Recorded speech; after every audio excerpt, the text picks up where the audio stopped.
Welcome to Wide Flank. Hello and welcome to Wide Flank. I'm here with Danny and Alon. Hey, say hi, guys. Hello. This is Danny. That's Alon. We're doing a Game Club episode. We played Immortality.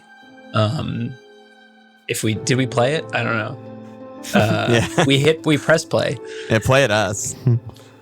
Danny, do you wanna tell us about the game? I kind of forgot. What is this thing? Yeah. So, Alon, this game is Immortality.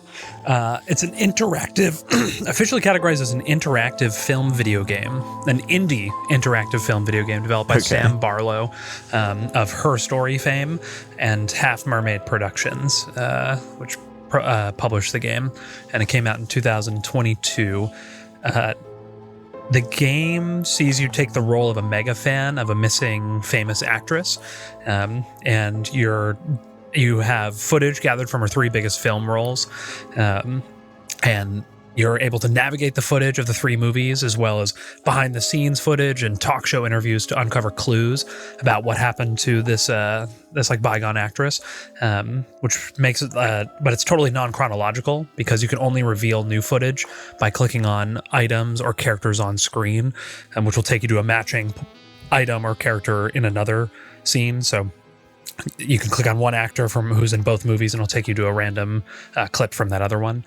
Then there's also secret footage that you're able to access as the game goes on, which reveals a much deeper story than what's readily available in just watching the movie footage. And it was, widely critically acclaimed when it came out, was nominated for tons of indie game awards, but I think what has received the most attention is the quality of the acting of the characters in the story, and we played it. Yeah. I should say we're gonna spoil this. So, like every game we play, I also, which seems to be the case with a lot of games we've been playing recently. Like, I think it does benefit from being played without being spoiled.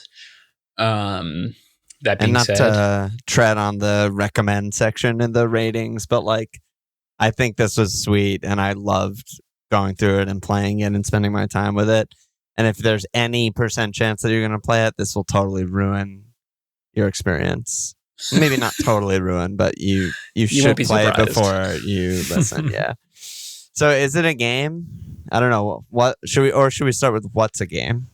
Because those are related and they're hard questions. I think it's easier to start with, this is not a game. Okay. I don't think this is a video game, because you don't do anything, which I think you do less in this game than you do in Seen It, which to me that seems like a pretty good floor. But yeah, What's Seen It? It's an What's Seen It? Do you remember Seen It? It's like that board game that you play with your DVD player, where you like watch clips from movies and have to answer questions and stuff. That's so funny. That's so good. I also like playing it with your DVD player. Like, it's a two-player game. Yeah. Couch co-op with your DVD player. But I just think like I press play and pause on movies. Does that mean it's a game? I don't. Where's the line? Like, that's obviously not the line, but then is the line that I can watch through any part of the story at any point I want and put things together in my own way. Like, that makes it interactive, definitely. But I think the lack of meaningful mechanics and like player interaction makes it just an interactive digital experience, which I don't think takes away from any of it. But if I said like, you should play this game and I gave it to someone, I think saying like, this is a game that's going to be really fun to play that's not the right language for it. Yeah, I disagree. I mean, I think that what you said at the end there, like, it's an interactive digital experience. Like, that's what video games are to me. Like that, like, investigating interactivity is what video games do as like a form, and it's a designed experience for you, and you do interact a lot, right? Like, I mean, you're not just actually pressing play and pause. You're choosing where to go in a almost like choose your own adventure way. Like you can, at any given frame, you can choose which object to click. And at first you're kind of just clicking because you have no idea what's happening, really. I mean, the classic Teddy Discord line is, I don't understand what I'm doing, but I love it. And that goes on for a while, where you're just clicking and just seeing new footage and not sure what to do with it. But at some point later in the game, you're like, I want to go back there. Or like, I'm trying to click this, or I want to see the relationship between like this person. And so I'm going to click on their face specifically. And I don't know, it turns into sort of like a mystery game, in my opinion. And you're sort of like the detective. And so for me, that's a game. Yeah, I mean, I feel like it sits in this weird place between like Carmen Sandiego, which like to me is a game, and like a choose your own adventure book or something, which like I would say isn't a game. And I think I do think the easy answer is yes. It's, well, I don't know. I just feel like if you do anything, it's a game is like sort of dangerous. Maybe not dangerous, but like it's just like it gets pretty muddy there. Do you want to like do we want to talk about the mechanic a little bit, and like how, like, do you think that is the driving force for why it's a game, or do you think it's more that you're like actively learning about the... Yeah, I mean, we should definitely talk about the mechanic, but I guess I would say I think for a while I was just sort of getting used to how to navigate the sort of like film grid and what I'm doing, what I'm looking at, what the controls are. And then as you get more into the story, you're starting to ask questions and be like, who are these people? Like, what are these sound cues? Like, what am I looking at? What happened to them? What happened in the movies? What happened to the people? And all these things. And yeah, to me, it's like a detective game, like a mystery game, like almost like an old school point and click, like Day of the Tentacle or something like that, where like that is more video gamey because it's like animated and you're like moving a character around, but you're sort of just clicking on stuff and reading and being like, oh, like figuring out this little puzzle and this little puzzle, and like, oh, discovering what happened to this character and that character, and like, you know what I mean? Yeah. I kind of wonder, like, is that possible to have with, like, is rereading a book like that? Is the 100th time you read a poem like that, right? Like, is part of you just like understanding the meter of the poem is part of, like, are you sticking to the rhyme, right? Like, you're understanding how the flow of the poem works. Then you start to work on the imagery. Then you see how like different lines like lead into other lines, right? What I think is really cool about this game is like, actually, it's like, to me, it's like more of a movie than a movie. Like, you spend so much time in the world of the films that like and with different films that it like changes your association with the movies in really in like a lot of different ways, but in a important way, I think, as it just alone as a movie. Like, the way I was watching every scene, I felt like so connected to it as a film. Even if it was like silly or bad or something, like I found myself like more moved, and partly I think because I was more like dialed into the film aspect of a lot of it. And like, I don't know if that means it's a game, right? Like, in some ways it's like more of a movie than a movie. I think I already said that, but it's just like, I don't know. I just felt, it's definitely a weird one. It's a very unique one. I think we're in good position to like dive into some specifics, but I think for me, it's what's strange about video games is like the boundary of films as a medium is so obvious. It's like, are there moving pictures on screen that you passively experience? Then it's a movie. Like, are you reading ink on paper that tells a story, like you're reading a book. And then video games, it's just strange to me that like Candy Crush is the same thing as The Last of Us, which is the same thing as Call of Duty, which is the same thing as Immortality. Yeah, right. And like that, it's I don't know if the wide. language or categories exist to break those up meaningfully yet, but like I think it's worth setting those things aside from each other, especially for example when you're recommending something, being like this is like right. You're not being honest with someone when you say you should play this video game called Immortality. You know what I mean? By the way, our mutual friend Leia, I texted her like 2 hours ago. I was like, you got to check this game out, Immortality. Yeah. You'll love it. So eat shit. But like, you know, I'm sure there's other people with better definition of games, but none of them are going to be like, you know, foolproof. And like, like you said, Danny, it's just too wide, right? I mean, you can't.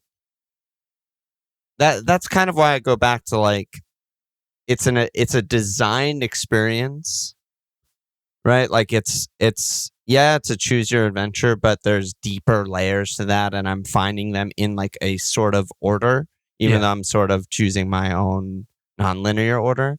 There's like free exploration in that way. Like I'm exploring a range of possible actions in this interactive experience. And like, to me, that's a game, right? Like I can read a poem 100 times and pull more and more from the words, but I'm not like scrubbing through. I'm not like going from a word to a different poem entirely. And like, you know what I mean? It's less interactive than just reading it over and over. In this game, you're not just watching the same clip over and over, or you're not even watching the movie. You never actually watch the full movie, right? Like you're just flying through time and space all the time. You're going from 1968 to 1999 to like other people and hidden things. I mean, to me, that was a game experience. But you know, there's that You guys see that movie Existenz? I haven't.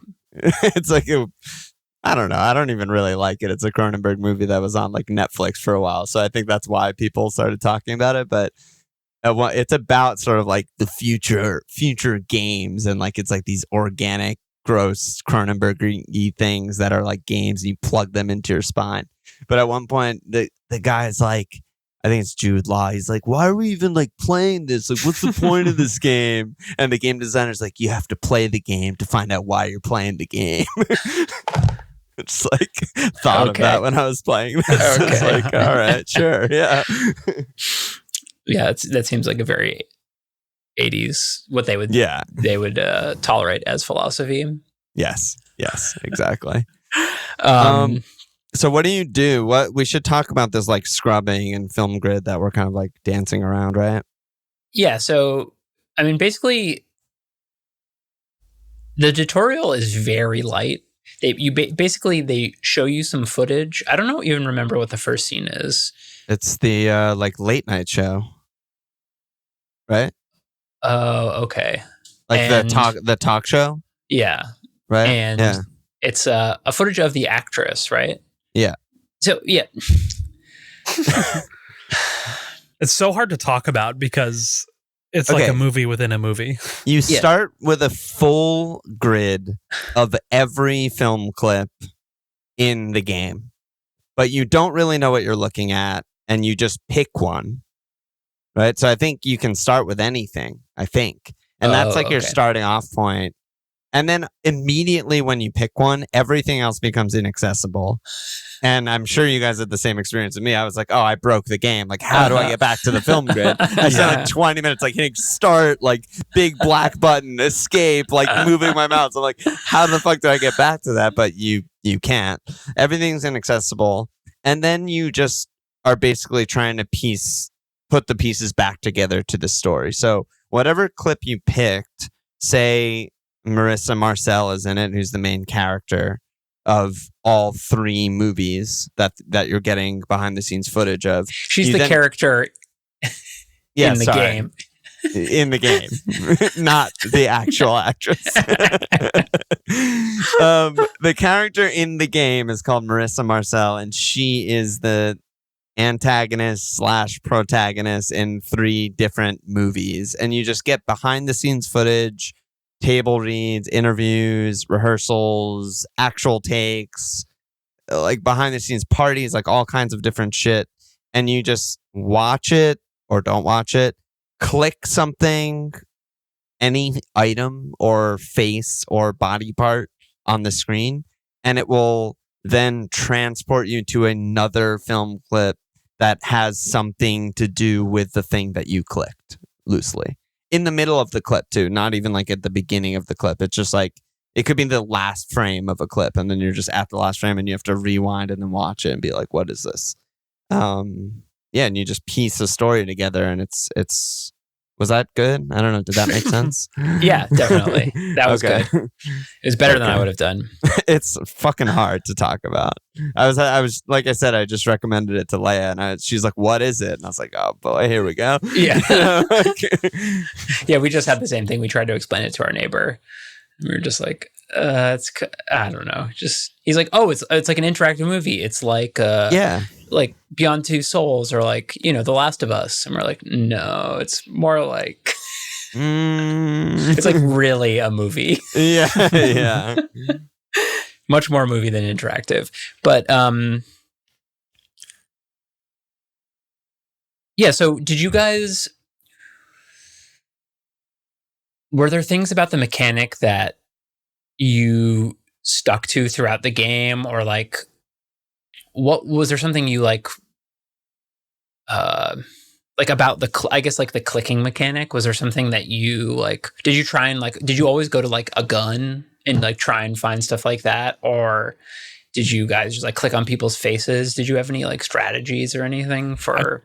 I tried to focus on, especially for the first couple hours, I mostly clicked on, I think I started with objects and then went to side characters.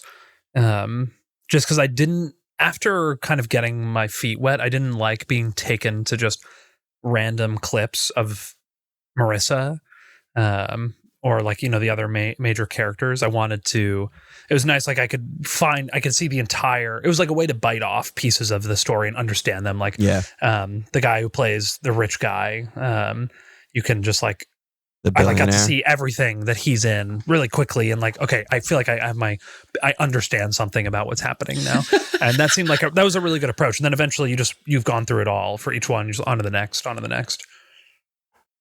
Yeah, I feel like that it's a really, even though it sounds so complicated, it's actually a really good system because every option works in like a same way. It's like a giant maze, but you always reach the end or something, right? But you can go any which direction, but we'll always get there, because eventually, like if you're only clicking Marissa, or you're only clicking glasses of water, or you're only clicking knives, like you'll just start getting repeat clips, and then you'll just be like, oh, okay, like there was that weird scene with the knife, like let's go back to that and like click the other person in there, right? And you can piece it together how you want to. And like, yeah, Danny had a system. I think I did do what you said, Teddy, and more just like click, oh, like there's a gun, like something bad's gonna happen with this. Like I gotta go there. Oh, there's a little bit of a boob showing, like, okay, I'm interested, you got my attention. Like yeah, it I didn't really realize you could click on, I think like the first time that happened to me was when I clicked on blood, and that took me to like a bunch of really good things. Yeah. And I was like super hyped. I didn't realize that was like an object. There were a few moments like that where I was like, oh, like when I also like clicking on, I love clicking on like even though it didn't take me anywhere, the like sandwich, the snap board. The scene board, real thing or whatever. Yeah. I love that just like would take you to, it basically was like, okay, now you can go to any clip. Yeah. I also loved that before that like the portrait in like Carl's living room is a Minsky piece of Franny. If you click on that portrait, it takes you to her. Yeah, and you're like, what the hell? Yeah, I was like, what's going on? It's kind of like the experience of the one. It's like once that happened, I figured out that's what was going on. Then when the first time you see the one and click on it and then it takes you, you're like, oh, okay, so this is the same person kind of. Right. It seems it's one of those games where, not that I design games, I have no idea how to make any fucking game, but it's one of those types of games where I'm just like, how did they make this? And it's like, did they actually film 3 full movies? And they just like Always and Sunny, whiteboarded all of these different clicks together to like I'm just like, what is this? I never really got to a point where I could wrap my head around like how this actually works. I was just in it and I was like, this is so cool. No. Well, I was just going to ask I think Ted, you should say what you're going to say. Well, I think it's 5 hours of footage, and I think they shot it over 3 months, and just like, ton of content. The lead actress, Manon Gage, she was saying that like, they would do everything in like a couple takes.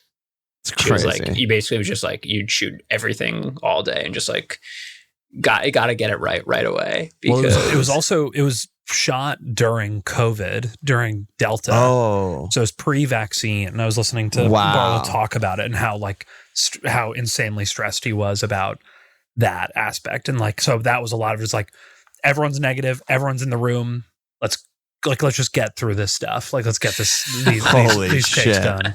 That's so stressful.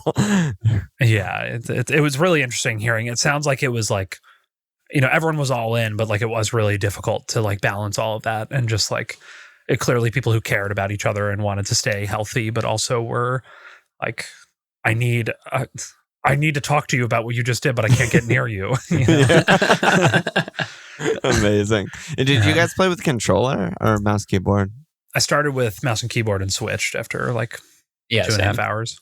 Yeah. Thank you, Nolan, for shout out to Nolan. I think the so experience on controller is so much better. I mean, selecting what you can and can't click on by just scrolling on the D-pad is so much nicer. And then you start to sort of, I don't know, at what point did you guys like notice your controller vibrating and being like, what is this? Like, should I be doing something?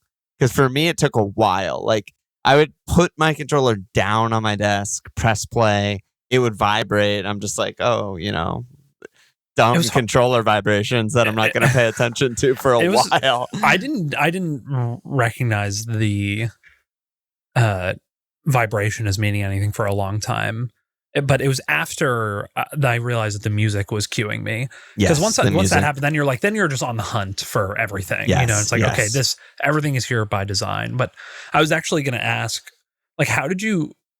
Because the music cues happened a bunch before I did anything about it, like in a bunch of clips. How did you feel frustrated? Because definitely initially after it happened, I was like, damn, I've missed like 10 of these. Yeah. Like that I didn't do anything for. And like I remembered some of them, but not all of them, like off the top of my head. I felt that way. I was frustrated. You remember 10 bits of weird music? Like this is stuff. Yeah. And you don't remember which clip it's in and stuff. Yeah. Yeah, I wasn't that far in, and I was like, you can watch it like fast and it still plays the music. Right. But I also heard the scary music again, like, for like the 10th time, and was like, what the fuck keeps triggering? Well, because I kept hearing music in general. I was like, what's triggering this? And the scary music, I like finally started to get. Did you guys get a real clip when you figured out on your first rewind, or did you just get some like random weird like artifact of the demon character? What do you mean real clip? My first one was the dancing clip. Okay. On set. And then that was the first one where I rewound and then saw the one. Should we say what the fuck we're talking about? Yeah. So who wants to take this swing? Teddy's smiling, so you're taking it. Yeah. So basically, it's cued. There's like something weird happening in the game, and it's cued by vibration or by like spooky music playing, and I would say that 90% of the clips where that happens, maybe like 75% of the clips where that happens, if you just rewind it, some other clip like starts to play through the background of the reverse clip you're watching. And it just feels like a weird artifact, like maybe like a layered film thing or something. It just like, it doesn't seem that remarkable, although you're like, something weird is going on. But there are like certain moments where if you rewind it, it will play like a just straight up new scene. Yeah. That is basically, I don't know if you guys even really know, like I don't know, like the devil, a demon. Yeah.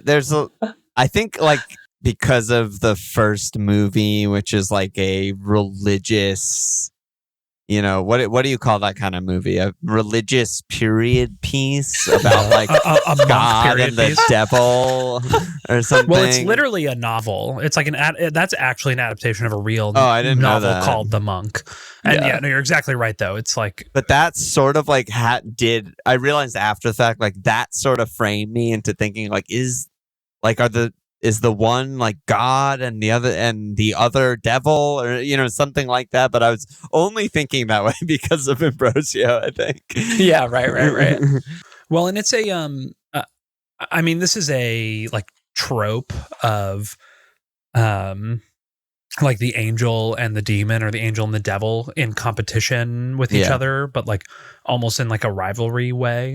You know, this is present in tons of stories, and yeah, it's obviously religiously informed, I think. But that's how I kind of saw it, is like this, the angel and the devil, or I guess demon. I don't know. I guess demons are the version of angels in hell. Yeah. But yeah, and, this was where the game, really lost it for me when this like really started to happen personally. Okay. But, I mean, it was also trippy, but. What was like the first clip you saw, or like that like really felt like that was like a solid like alternate reality clip? I think it was one where I think it's like an Ambrosio clip where it's like the actress and the devil talking, and then it turns into the other and the one talking. Yeah. And they're talking about like, she's basically saying like that she like thinks like art and creation by humans is like valuable, and like their emotions are interesting and stuff. And that was my first time where I like felt like I was watching actual characters in the story, because I'd encountered the first thing I thought about it was I forget which scene it was. It's like where she and the director like make out, and the one says like he tastes good or something. Oh no, it's the one of the characters from Ambrosio, the monk film, is kissing Ambrosio and says like, this American tastes like good. He tastes like an American. Yeah. And then I was like, and then I thought maybe what my like first reaction is like, this is a like direct kind of like visceral depiction of how everyone feels in these scenes or in these moments, because there's another one where Marissa is stressed in a scene, and the other clip seems to express similar emotion. It's like, oh, this is kind of like the underlying human, like raw human emotion that everyone feels, and revealing the truth behind like the production of these films. And then, but then it just kind of like became, what is it? It's like this weird paranormal story and intertwined with what you're doing. Then that's what I was kind of excited to learn more about the characters. And then I was like, oh, these aren't really characters, I guess. The characters of the real life characters, like the not other ones. And then I was like, I'm learning about these supernatural beings, but I don't know. It's just me. I guess. And I take that point. Like, I think that's totally fair. What I think is kind of special about the game is like, all these are happening together at the same time. And like, I've found all of them interesting and distinct, right? Like, even if I didn't necessarily like that part as much, like I loved like getting to a new scene, watching half of it, vibrating, like, okay, I haven't seen much from Two of Everything, the third movie. Yeah. So like I'm watching half the scene about Two of Everything, and I'm like sort of figuring out what's going on in the movie. Then my controller vibrates and I get spooky music, and I rewind and I get this like fucking weird clip of the demons, and I learn more about them.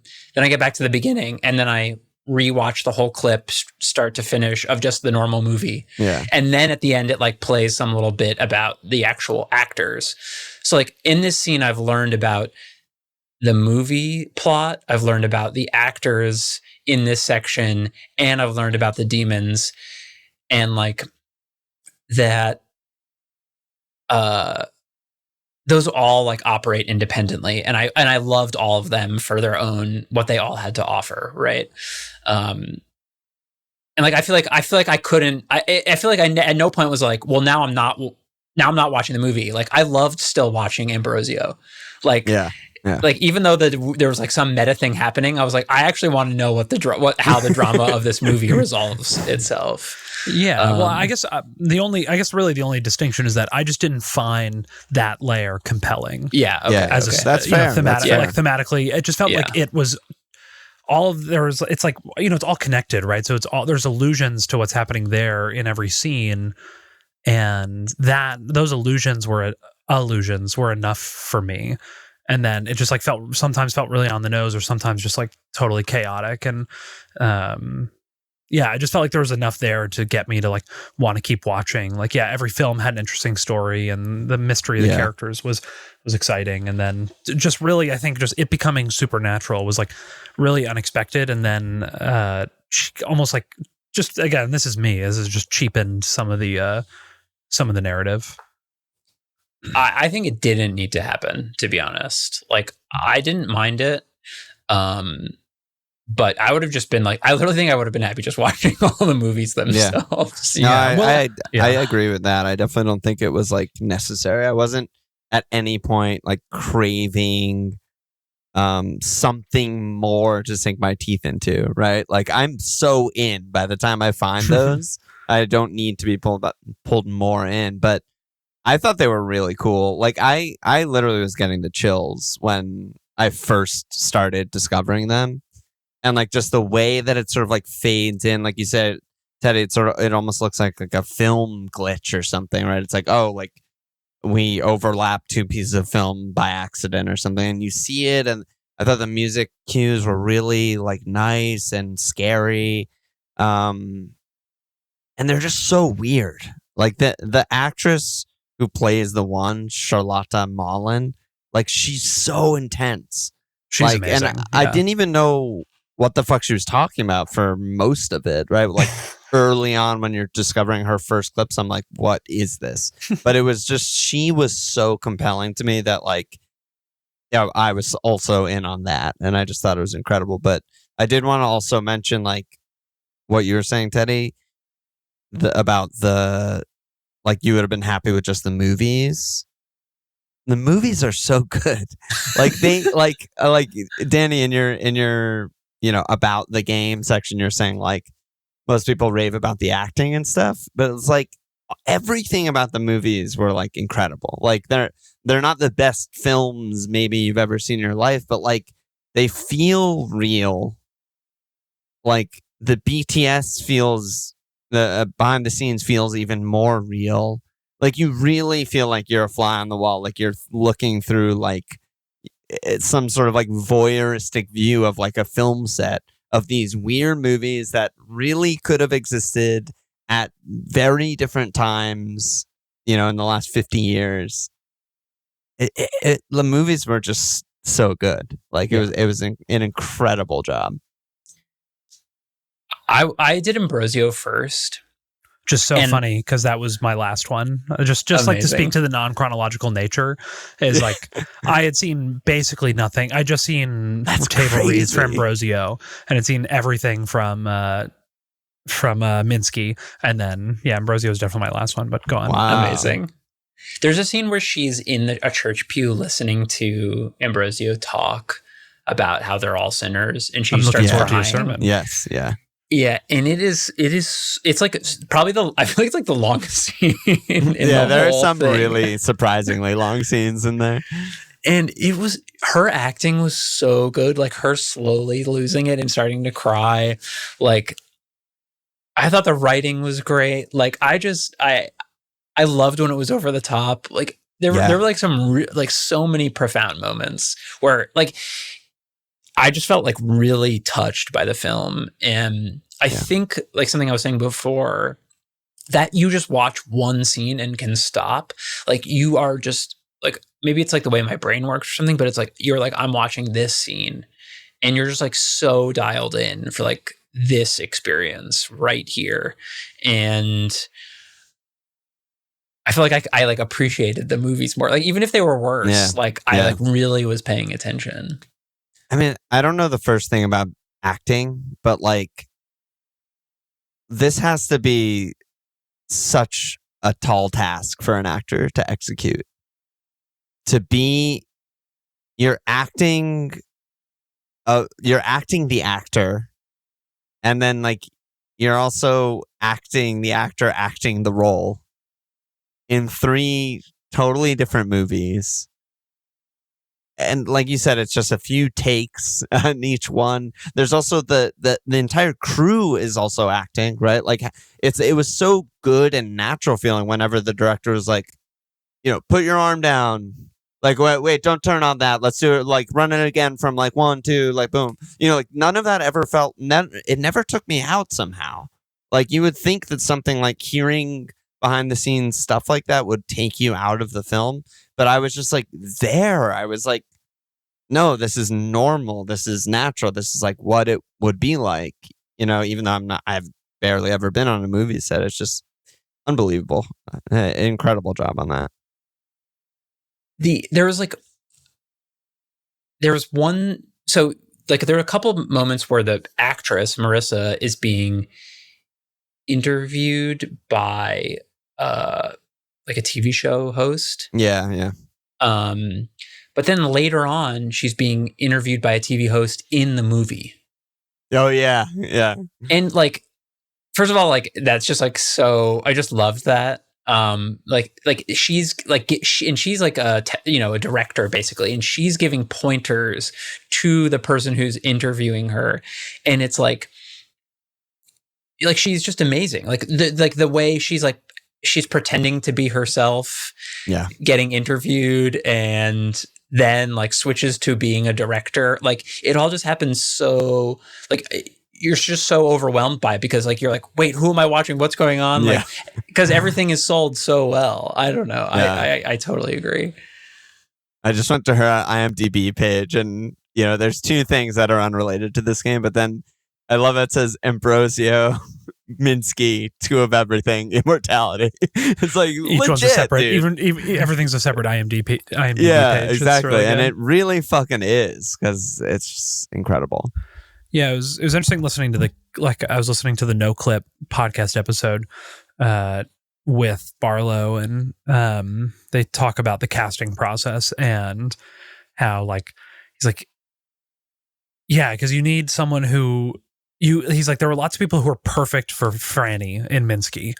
Like I was like, this is like exactly who I want, but they're not who I want in 2 of everything, and they're not Marissa Marcel, and like. It's like there are people who are perfect for every part, and then only a couple people who I really thought could do all 4, I guess, all 4 roles. And just obviously gushed about her, and she's never done she has no credits. I don't think she'd done anything before this. Yeah, it's totally crazy. Absolutely, yeah, she's not even blue on Wikipedia. Like I have it open right now to remember her name, and you can't even click her.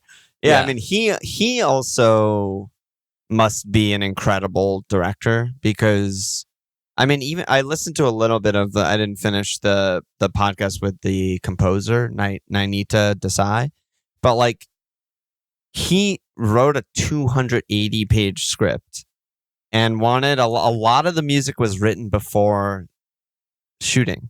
So she raved about how good he was at like describing the scene and like putting her in the right mindset and like And like you could tell, I think, because the acting is so good, like almost like I'm watching like a coach, right? I'm talking about this like it's a sport sort of, but like he's getting the most out of the actors. Like I have no doubt in my mind, right? Like they're all good, and like the odds of casting everyone good are so low. Like even the best movies have like, Right. oh, that guy kind of sucked, right?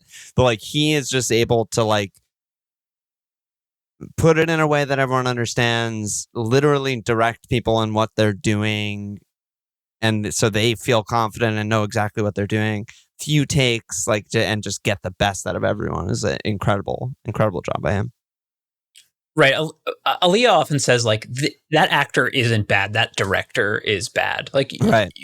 When you watch something that's bad, you just like, she's like, okay, like let's try it a little different next time, or like we need to rework this part of the script or something, right? Like, Yeah. and I'm sure he's doing that, right? He's you're like you're saying, he didn't cast a bunch of uncredited actors, didn't and just they're all phenomenal. Yeah, he didn't just hit like 20 home runs, right? Like that's not feasible. It's much more feasible that he's just very good.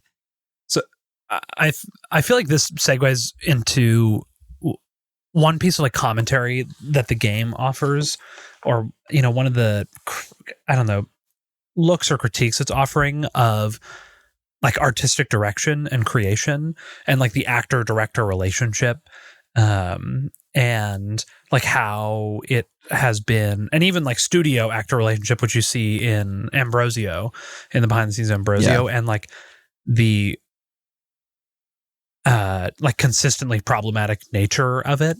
Like I just feel like it did such an interesting job like portraying the power dynamics involved in these situations, and like there are these horrible awkward moments of male to female cast member interactions, and directors raging, and like the allusions to real people, right? Like Johnny Carson, it's basically just Johnny Carson's show in there, and then the Ambrosio director is like Hitchcock, and like I got kind of like Harvey Weinstein vibes from the studio exec Gino, which from both of them. From both, I'm the going straight execs. to Gino. Yeah, and how much of a scumbag is the DP or camera? What's his name again? Derek. Yeah, Derek. Like, such a piece of shit. And I just I don't know. This was something they talked about. Yeah. Okay, I want to go back to Derek being a piece of shit. But okay. What's that, Tini? I was just going to say that I think it's so interesting because this is like, and they talk about this on the podcast too, but like this is so obviously like someone who loves film, loves directing, loves art, and also shows so much of this is like this negative lens on it, right? And this kind of like, this is what it's really like in like a really bad way, and I found all of that to be really compelling too. I was like, this feels really real. Like this feels like what so many people's experience is working on films. Totally. I mean, Teddy's been posting Mulholland Drive clips in the Discord, and like there's so much of that there. I mean, this guy must love Lynch, right? And especially Mulholland Drive, where it's like, it's basically, I would consider it basically a horror movie, Mulholland Drive, about like being swallowed whole in Hollywood, trying to live your dream.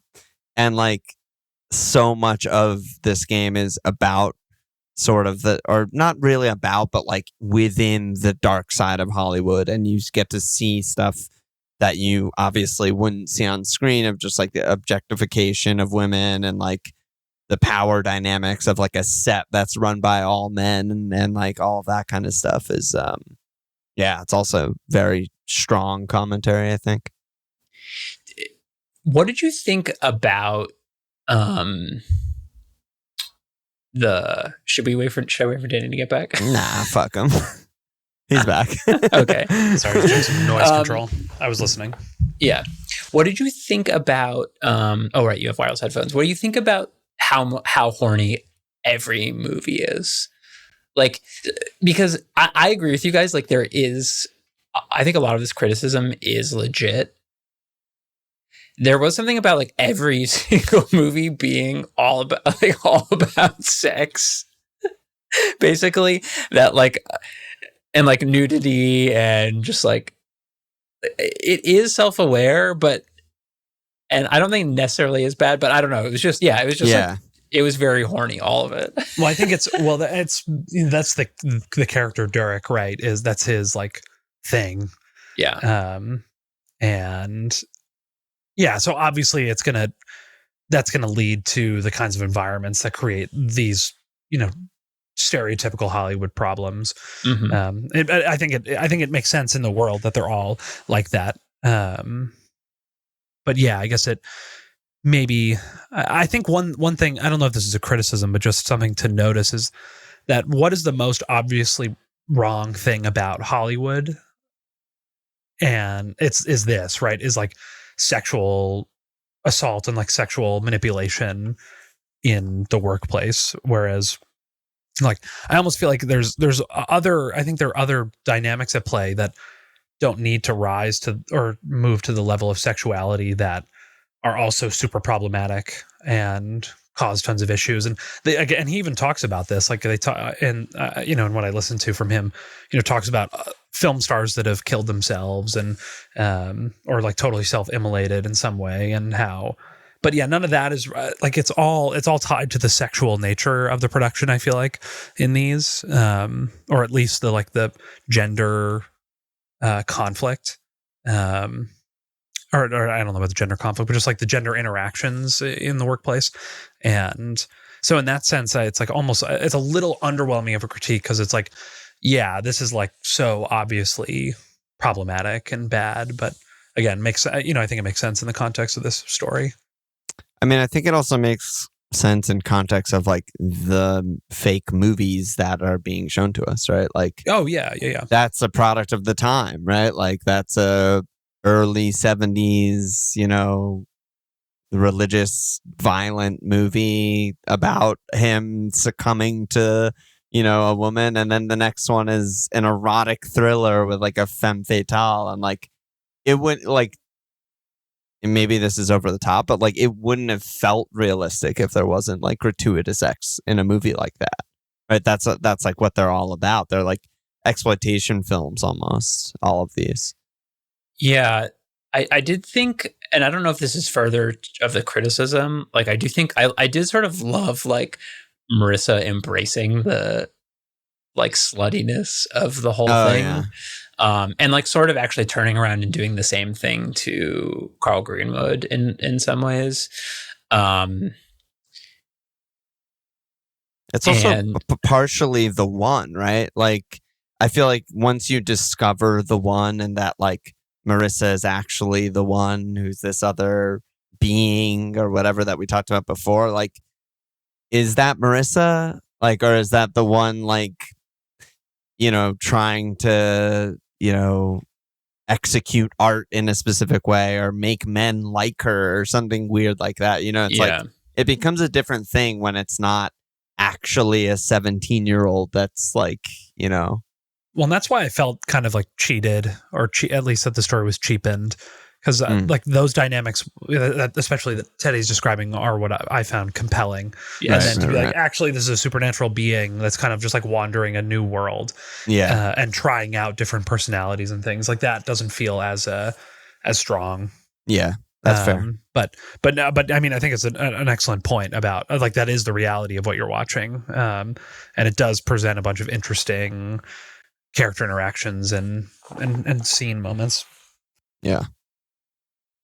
You can't, like, in the same way that we struggled so hard describing this game, you can't, like, really, there's no, like, IGN guide for this game, right? Like, you can't write one. There's no, like, walkthrough for this game.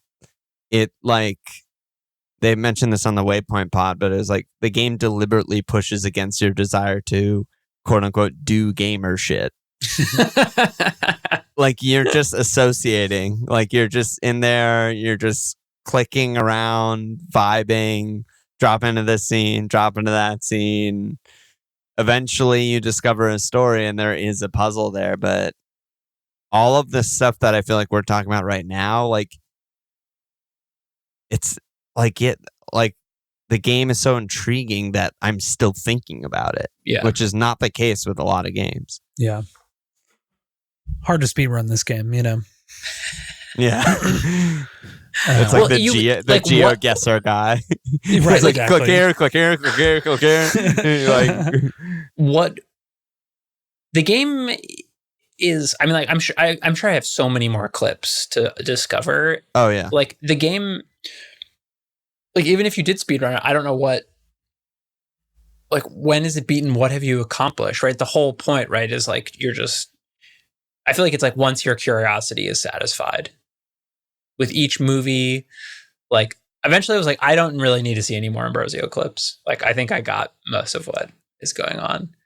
And like occasionally I would like get a new clip and be like, oh, that was good. Okay, I got that. Yeah. Like, Yeah, I mean, oh my God, I just got an insane sex scene. That was awesome. That reminds me of another point that I definitely wanted to say that is such, I thought like maybe my favorite thing about this game is that you can listen to a fucking Wide Flank podcast about this game. You can read about this game. You can, if someone handed you a literal timeline of every single thing that happens to every character, you still don't get anywhere near the actual experience of playing the game. Like, not even related. Because the game is all about like scrubbing and watching clips in weird order and piecing things together live, like you're doing it. And like, that also is a kind of unique thing where, you know, you can tell someone what happens in The Last of Us. And like, yeah, I think it's worth playing and it's good. But like, you can basically tell them everything that happens and they'll be like, wow, sick story. Like, don't feel like I need to play. But like, you can't do that with this game. Well, like, there's you something, gotta just get in there. Yeah, there's just something so special. Like I can talk to someone about The Last of Us and be like, and they can not have played it and just have heard about it and be like, oh yeah, like what a compelling story, you know, this girl and this guy and this, you know, travel across America. But there's something that's lost in a conversation with someone about this game if they haven't played it, because there's this unique experience you had, this unique order you experience the story in, the characters you feel like you understand the best and the least, right? Like, Yeah. I'm sure that I feel like I understand the Minsky story really well, and like the Ambrosio one was like I was a little less engaged by the time I had gotten through all of that. Like I'd already felt like I had explored a movie a ton, and like all of these things create such a special player experience and unique, right? Like even though it's hard to talk, even though like you just have to play it. Like none of us played the same game, right? Yeah. Like Crazy, like, which is crazy nowadays. Right, like the way we experienced it out of order, like probably changed so much of the color for the game for us. Like absolutely, Danny, I've been thinking about this. Like you didn't like the supernatural element, but like so my first. I'm curious what your guys like. If you had any just like wow moments or anything, but like mine was this. One of the reasons I like the supernatural thing so much is because my first full supernatural scene was the one killing Durek, and like so you're normally scrubbing and getting this like black and white thing, kind of like coming through, and then all of a sudden just like snaps and it's full color, her on top of him, switches from Marissa, she fucking strangles him, breaks his neck, and then chews into his throat, and I was like. Like, oh, like, what the fuck? What the fuck just happened? Absolute mind blown. And like, I actually kind of like feel like I thought there was going to be like more to like some more insane shit. Like all these characters are getting murdered like secretly or something, and it wasn't quite as good as I was hoping. But like that one, like I was like, I thought about like just being like. Talking to everybody I know, you gotta play this game right now. Like the most insane shit just happened to me. I mean, that's so interesting because mine is literally just like her dancing and then the other dancing, and I was it's and very different. I really got kind of like gradually brought along into that story. I also got gradually brought along, but I don't know. I feel like mine was weirder. Like I feel like the dancing thing is you're just like. You've seen that, right? Like you've seen that in movies, right? Like this person's dancing and that person's dancing and they're crossover, like whatever, they're related in some way. The one I got was, it was just like a table read for Two of Everything. And it was, you know, Marissa was there and Durek was there and Amy was there and they were all reading. And then I was like, what the fuck? And I rewound, and all of a sudden it was just the one reading in Marissa's clothing, and Durek wasn't there anymore. And I was like, what is it? Like, all my notes are like, what is this? Like, who is this woman? Like, what is happening? And I like click her. I probably clicked her face and just went to a different Marissa clip. And then like I didn't find one for a little while after, and I was just like I have this one note that's just all caps. It's just, dude, what is this? I love this. Where is she? Just like it was like almost a glitch, right? It was just like, because I didn't really put it together yet that like because I found that by accident. I wasn't like, oh, a vibration, like I should rewind here. And yeah, so for a while I would just get like a little teaser, and like I said, I would like get the chills, and the music was really loud, and I was just like, oh my god, like there's something fucked up is going on, it's just like, yeah, it was such a cool discovery for me. Was there any discoveries you guys were like trying to make, like anything you were, or like any profound moments of the films themselves where you were like looking for something, or like? I was looking for Carl Greenwood's death for a long time. Yeah. Because I heard in the talk show interview that he died. Right. So there were a few times, but I found that researching for moments was really difficult. Yeah. And so I spent some time, and I kind of like would be like, okay, I'm going to click on this item or like this character because they're only in this movie, let's say, to try to like get to that. Like, I'm only going to click on the detective's holster so that I get only clips from the actual movie and stuff. Right. But yeah, I just eventually found it to not be the most productive way to navigate. So then I just went back to exploring kind of by character. Was it hard for you to watch when the Carl Greenwood scene started? I was like where he gets shot. I was like, I can't watch this. Like, this is too, especially what were you going to say? No, I was just gonna say, I thought the mask stuff was more scary. That was also because really scary, I thought that I thought she was gonna kill him there. Yeah. But so like Carl Greenwood is like wearing a plaster mask that has to stay on his face, and he's literally just has a straw through the mouth hole, and that's the only way he can breathe. And she ties him up and keeps like closing off the straw so he just can't breathe, and like on the verge of like passing out while they're fucking. And I was just like, oh my god, this is so fucked. Like, please don't do this. Well, the drowning scene was like that for me too in the swimming pool. Yeah. It was just like, I was like, oh my god, this is also before the supernatural stuff for me. Really clicked. So I was like, oh my god, I was like, she's fucking dead. Like, what the fuck is going on? This is so. And like the way the guards are just kind of like, I was like, they're holding her under for so long. Yeah. Right. I was like, you guys got the shot. What the hell? Yeah. Did you guys get confused ever that like you weren't sure that you were in a movie at some points? Because I was similar to you, Teddy. I started with Ambrosio, and the next thing I think I got was Minsky, and maybe I had a couple two of everything's in there, but I wasn't really sure what it was. Like, I didn't even realize that it was another movie, I don't think. And then there were some parts where it was like Heather and Marissa, and they're like talking in their house and swapping credit cards, and then like I'd go back to Ambrosio. I'm like, what was that? Like there's some weird like real life other third rail that I haven't found, and like the stuff with her like agent or whatever, who's like such a bad actor intentionally, right? Like they're in the trailer, like those scenes are so bad, and I'm like, those trip me out for sure. Those are I was like, this is Mulholland Drive, right? Like this is just like intentionally weird and bad, and like none of this is believable, and I don't know if this is real life. I don't know if this is a movie. I was like very confused at those parts. There were a lot of times where that happened to me. Like I didn't realize the Minsky scene where she's like talking about how many people Carl Greenwood has had sex with. Like I didn't realize that was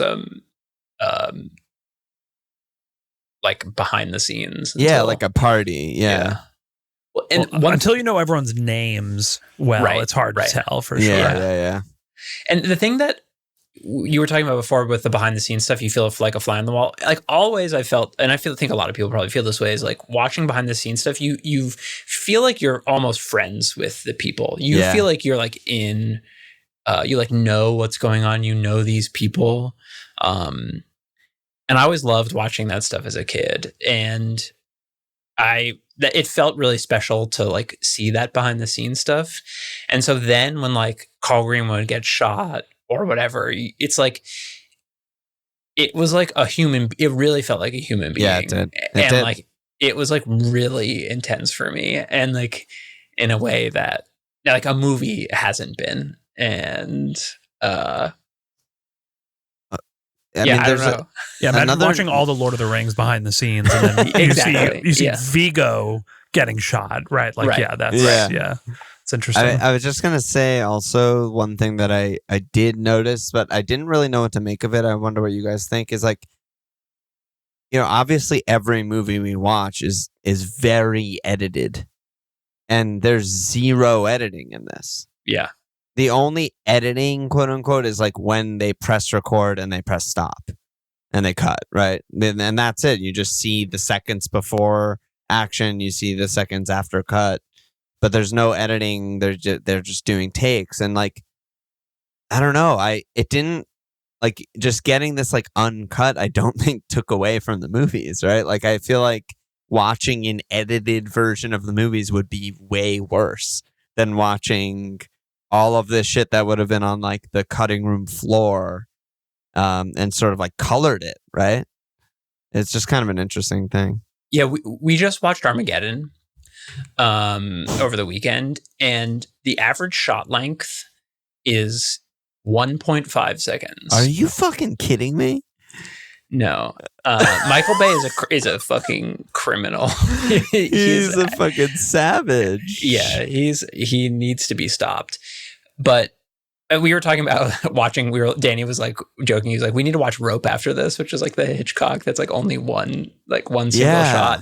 But yeah, it's just like you just don't need to do that. Like it was so nice to just have like a bunch of actors that you can like really watch and like a scene that you can appreciate everything. It's like, it was like, wow, movies, don't need to be elaborate. Yeah, it was very interesting. What else? Anything else we want to talk about? Something else I wanted to flag. I don't know how much there is to talk about here, but it's in line with what I was talking about before about the kind of criticism on offer of Hollywood and filmmaking. But I think there's so much like social commentary today about like greed and money and corruption and like capitalism and like all legitimate criticism that's worth talking about and exploring. But like there is something I found really engaging about like the criticism or highlighting of the flaws with just art in general and like the creation of art. Like I feel like Minsky, like the exploration of Minsky is so interesting. Like this is like a genius, a brilliant artist who is like a psychotic controller, abuser of women, and like, but it serves his art in some way, and like how messed up that is. And like that's just a human, there's no system to like evaluate with a critical lens, right? This is just a human with problems that you can just look at and understand. And like I just feel like that there's kind of like this weird thing where like art is seen as just like a virtuous exploration or like a virtuous like field to be in, and it's often extremely problematic, right? And just by its nature, right? Like how personal and emotional it is. And I really appreciated kind of being able to like experience some kind of exploration of its problems. Yeah, that's a great point. So I don't know how true this is, but so Sam Barlow, he has the American Humane Society approval of this game. I don't know if you saw that at the end. So No, no I didn't see animals were harmed in this movie. There's like a snake and a cat in like a couple scenes. Maria. A There's bird, like- I think. Oh, so you named the cat after yourself. That was one of my favorite moments. In the whole I know, Sorry, it's so good. No, it's so good. Such a nice touch. The writing's so good. He It's does like so many good, little man. things like that. That's really wild.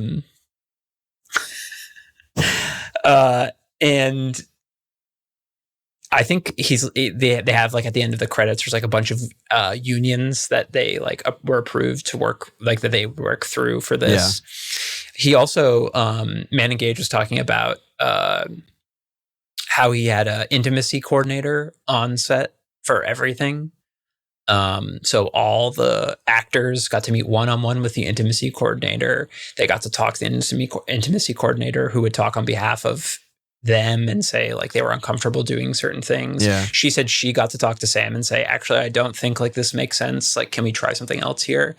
And like, I feel like, I wonder if he's like, actually you can make art like this game, this And not be a insanely good and prick. not be a fucking psycho, manipulative, horrible person. And Yeah. I don't know. I think this game is like, a testament to like, oh yeah, we can be good people and do the right stuff and like do still make, really cool still art. make art. Yeah. Yeah, I and think just like from like a bird's eye view, that's a great point. I do think that there's nothing in the game that shows you that though, you know, which is tough. Where it's just right. No, it's Yeah. like, well, But he's playing the metagame. I'm gonna one up him. I'm gonna zoom out because even more. Yeah. Like we're talking about how he's criticizing all of these like old Hollywood or still currently in Hollywood things, but like there's also a world where like he's bad and he's making these women get naked and he's fucking toxic but you don't know until you like look it up. But right, yeah, there's that one scene where the actor says, you know, like this isn't like there's I heard there's a lot of like sex scenes and he's like, well, yeah, there's a point to that. It's not gratuitous. Yeah, and it's like, yes, it fucking is. Yeah, It's obviously it's is. gratuitous. But I like was also- but I don't know. I was just gonna say that it's not gratuitous. Like it becomes not gratuitous when you zoom out even more, because like that is the irony, right? Is that it is gratuitous, exactly, right? Exactly. And it's like this amazing It's a trick he's able to meta-narrative. play. Yeah. So now I've interrupted you multiple times. No. I was just gonna also add on top of that, like it's also interesting that like it just shows the depth that this game goes to and how well thought out it is. That like also the characters that Marissa is playing are like classic femme fatales, right? Femme fatale, which is notorious for giving women leading roles and driving the plot and giving women agency, but actually not at all. They were just made to basically make men horny. Like that's why femme fatale even exists at all as a character, right? And like that also is like loosely a commentary on that, I think. Something else that this game illustrates. Oh my god! I just admitted it's a video game. You've That been this saying game all interactive. day. I have one thing that this experience. Supercut. Yeah. Game. One thing that this video editing software, digital immersive experience, Adobe creates Premiere. is, What is it actually called? It's called like a videola or something like that.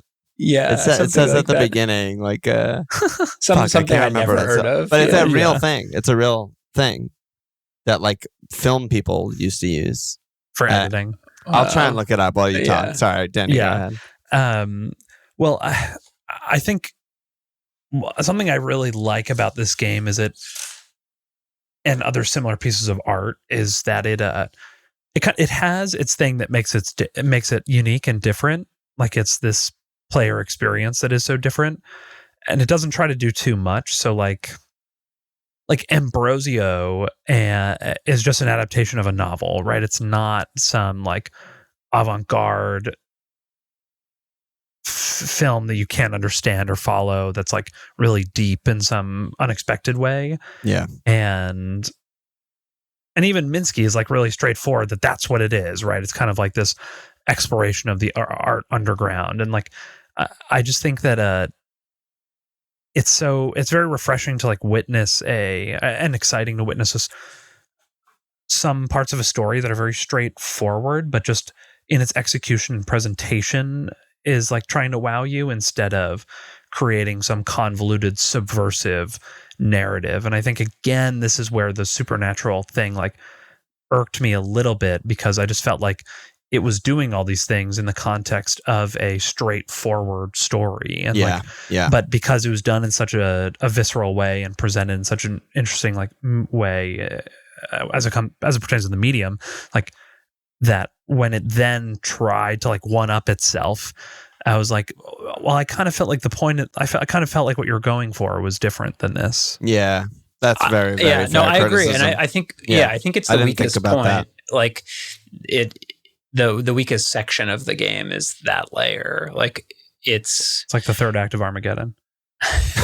No, you're so right. I mean, in the moment, I loved it. Right, I described my getting the chills and all that stuff. I was like, wow, so cool. But in hindsight, I think everything you're saying is totally right, and it really wasn't necessary. They talk a lot on the Waypoint episode about like associative editing / visual poetry. I've never taken a film class. I've never thought about film in this way, but she was saying how film, in terms of how it's constructed, shares a closer relationship to poetry than it does to novel writing, because the process of like associative meaning making from cut to cut is more similar to poems, right? It's not straight through. You're not seeing everything happen. You have to make jumps all the time, and we're used to it, so we don't even think about it, but we're just drawing meaning nonstop from every different thing we're seeing and being fed. And the game like draws attention to that process because of how we've talked about the mechanics of the game is really just jumping around and just seeing all of these different different clips totally out of order, totally from different movies. But it creates a sense of like a visual poetry. Like you clicked on the wine glass, it took you to a totally different drink in a totally different time period, in a totally different context, and then you're just there, and it's beautiful. It's just to highlight that. I'd be really curious to see like a film person, an actor or director or whatever play this game, and I'd really like to talk to them and like me too, what they think. We should try to get like some C-list celebrity to play this on stream with us. Oh, that would be great. Yeah. There's some director. I want a director. Ah, man, it's awesome. Yeah. It's the only thing that's bad at my biggest complaint about this game is the fucking wigs. Oh, yeah. They're really bad. Yeah, I mean, but there's only even so much Game you of Thrones can do. Kind of blew it on that sometimes. It's tough. Wigs are bad. Like wig technology is bad. Yeah. What are you gonna do? What are you gonna do? Yeah. Invent a new wig.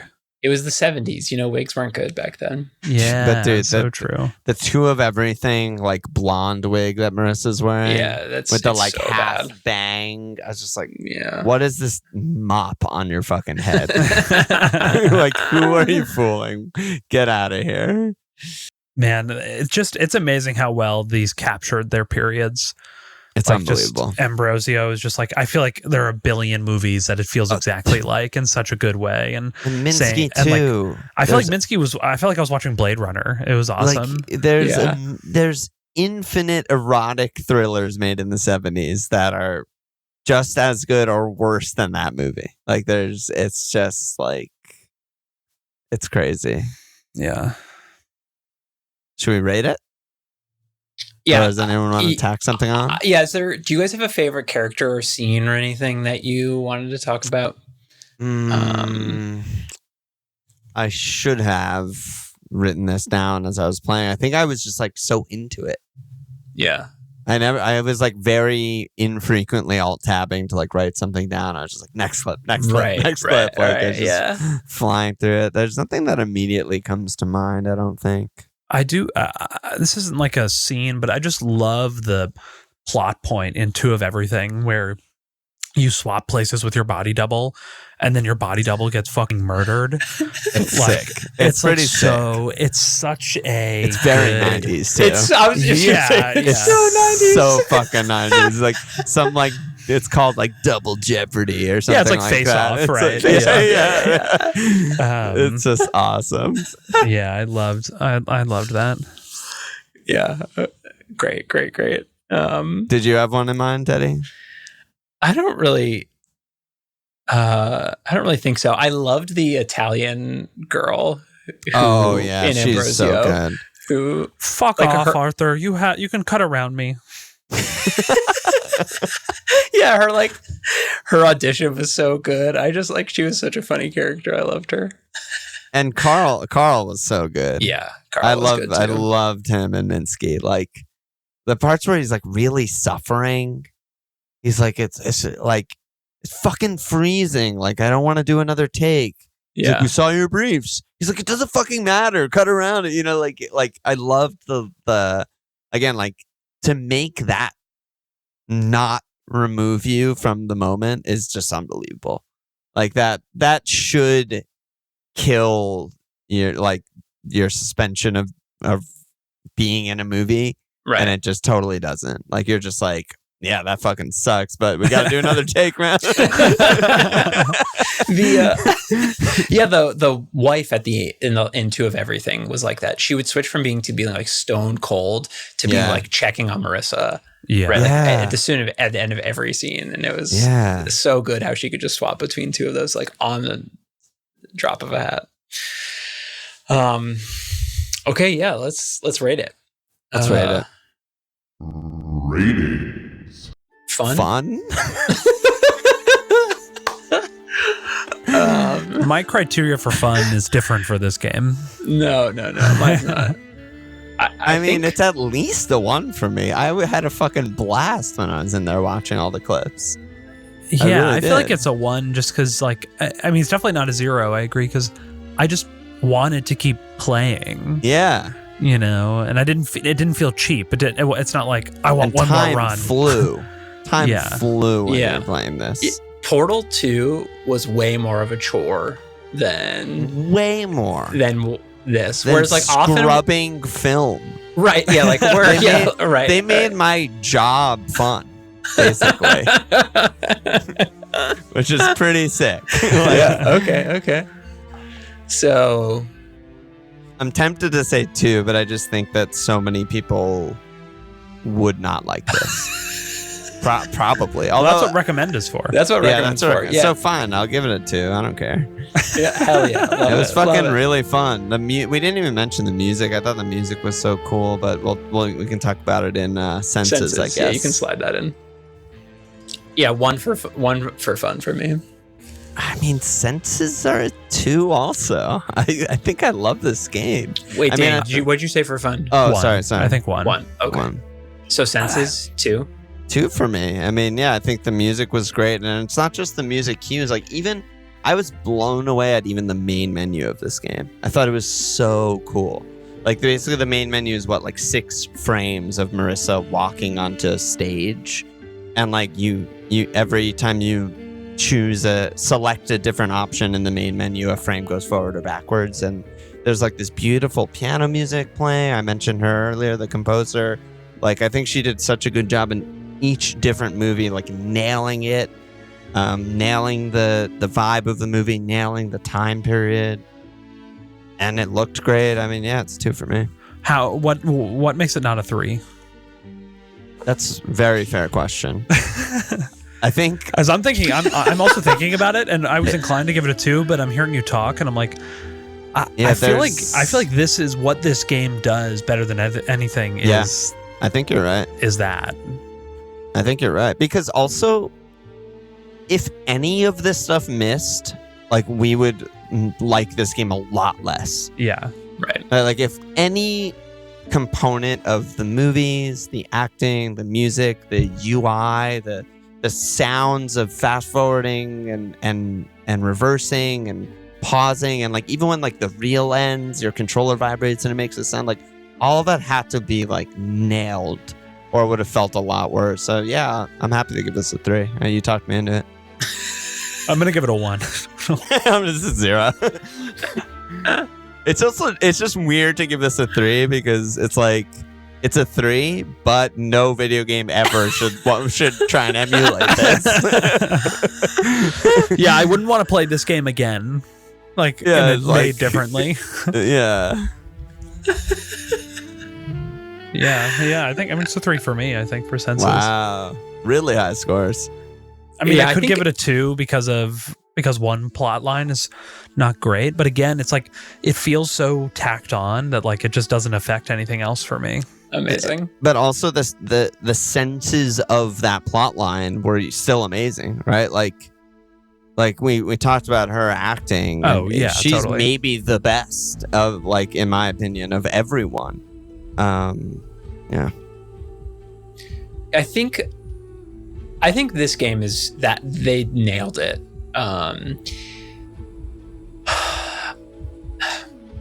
Whereas like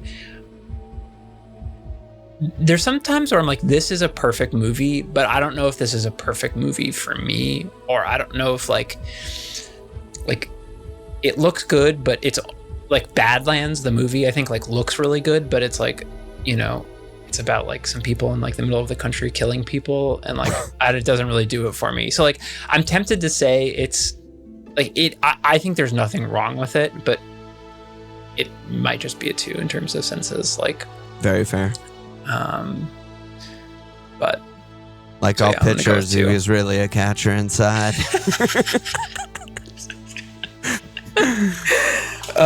okay. And then recommend hardest. This is the hardest Oof. one. I mean, it's just a 1. I don't think it could be any higher for me. It's funny, to someone who's never played a video game, it's a 2.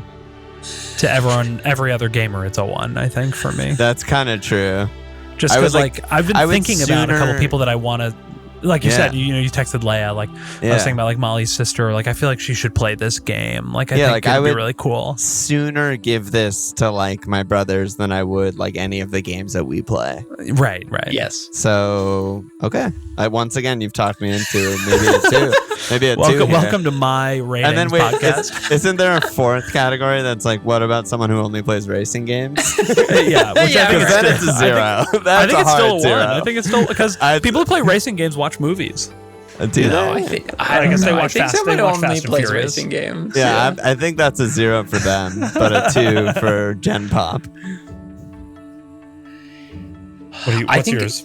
I think it's a 2 for me. I think like Yeah. I would have some caveats and warnings, but I think it's like it give you. I think most people like it's a borderline 3 for me. Like Yeah, it really I think is. like I just Yeah. want to. This is a kind of game where I'd be like, same with.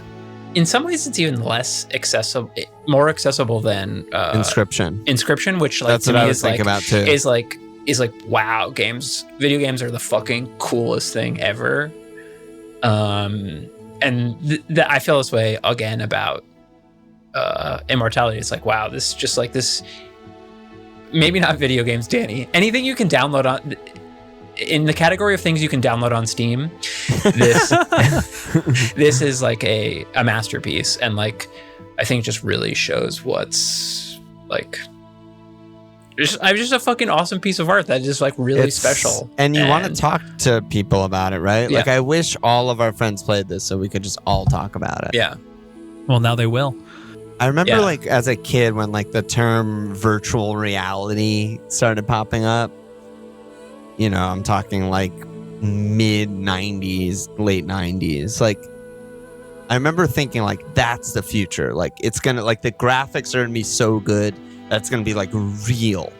Like, you're gonna be able to play games that are, like, movies and, like, control, like, actual people doing stuff. And that's, like, you know, hard to even wrap your head around. And then you fast forward, 25 years and you play this game and you're like, this is the future. I'm like, this is like unbelievable. Like, I could not, before playing this game, I don't think I would have been able to wrap my head around what it would feel like to play a game like this, no matter Right. how much you described it to me. Right. Well, this Didn't is we just another game like Inscription that is pushing the medium in like an amazing way, but it's not because like this has always been there in the medium. You didn't need an RTX 4080 for this game to be possible, right? You didn't need a PS5. It's just real video footage and an extremely basic UI, right? It's like, there's just like, I just think there's so much here to explore and develop within that doesn't involve grand technical, like the technical aspect of this is like a puzzle, right? Of how to code all these things together. Not that's the hard part. And the shooting, a new the stuff. engine that like can handle all the pixels that I want to have in my explosions. Right, it's like, very inspirational. Yeah. It's like, right. I mean, it's like what indie games like have the promise of indie games, right? And like why we appreciate them. It's I think we said this, like it's like you're not pushing. I forget, was it in Scripture when we said this, where it's like you're not pushing the boundaries of technology, you're just pushing the boundaries of creativity. And I think we were all raving about the same sort of stuff with Inscription. Right. And I totally agree with you guys. I think like everything you're saying there is right on. So wow, this only has 1,000 reviews on Steam. It's kind of new, right? When did you say it came out? August 2022, right? I'm just surprised. So less than a year. It's fewer than Pentiment. Yeah, I mean, I heard about this game on Extra Credit, I think. A rival podcast of ours, Extra Credit. And I remember them talking about it and it just sounding so weird and interesting. And that's kind of all I needed. And then also, you had played Her Story, Teddy, right? And you liked it. And that, that's all I needed to hear. And it was very refreshing to play something like this. And yeah, I think one more thing that I want to add is that if you like this game, one of his other games, Telling Lies, I think is a second newest one, I think. Yeah, which I played in one night at my friend's house. Wow. It's like it's a very similar setup, except you search by text. You basically, cool. It's almost like you're searching the script of the game, and it'll take you to video clips that include those words, and like you're piecing together a story. And it's much more straightforward than this is, but also like a really similar feeling playing it, and very fun and cool. Annapurna. Where was Annapurna on this one? I missed out. Her Story has a really bad twist. And so I thought the mechanic was really cool. So I'm actually very excited to play. What's it called? Telling Lies. Yeah, this is definitely the type of game where like I really want to check out the other games. Yeah. I've also never played a full, what's it called? FMV, full motion video FMV. Full motion video game that wasn't like a complete joke. Or like, like people are like, you gotta see this. It's like so bad and stupid. So like Bandersnatch was like that, awesome. Right? Like Andy was telling me about a Marky Mark game where you like make music videos or something and it's FMV. Like Andy knows the fucking deepest cuts, obviously, but I was just like, that's like you say FMV and that's what comes to mind to him. Just like this. But I still think it's a game. You guys haven't convinced me it's not a game. I'm still fucking following orders, taking cues, completing tasks to ultimately finish a game and get the end credits. Like, that's a fucking game. Man. Love it. Okay, Love it. Maybe this won't air, but huge spoiler alert here. When did you guys encounter the gasoline fire scene? I was so fucking confused. You found that early? Yeah. I was like, what the hell just happened? And because I found it from from a supernatural layer, and it was just like a burned skeleton, and then I rewound, and I was like, what's happening? You played me on this episode. Like you did, you literally did everything out of order. You're like, what the Let me watch the last clip of the game and then like go back. It was so Danny, long before there was you gotta watch resolved me for play me. on stream to like figure out what to do. You're supposed to start with Ambrosio. Yeah, exactly. Oh my god. I was like, is this like a part of one of the movies? And like it was like a cool shot they made, but like nothing connected to it. It was like yeah, why that's fucking hardcore. Why did the producer set her on fire? Why is Amy lighting her on fire? Yeah. Oh my god. So good. Okay, amazing. And next game we don't know yet, so we'll do it in post. We'll tell you later. Grand Theft Auto 5. TTYL. Bye. Okay, bye guys. Bye, everyone. Thanks everyone for your support and friendship. I haven't played Counter-Strike in a while, so let's do that. Yeah, let's do that. we've been on some extensive travels back, and we got to do a for long term 4v4 StarCraft. Yeah, we're gonna be big gaming. StarCraft. Need our We're big gonna be Counter-Strike. Join the night. Discord. Join the Discord. Thank you. Thank you. We love you. Sayonara. We have chosen the next 2 Game Club episodes. We will be playing Citizen Sleeper from 2022. And then 2017's Hollow Knight. Happy gaming.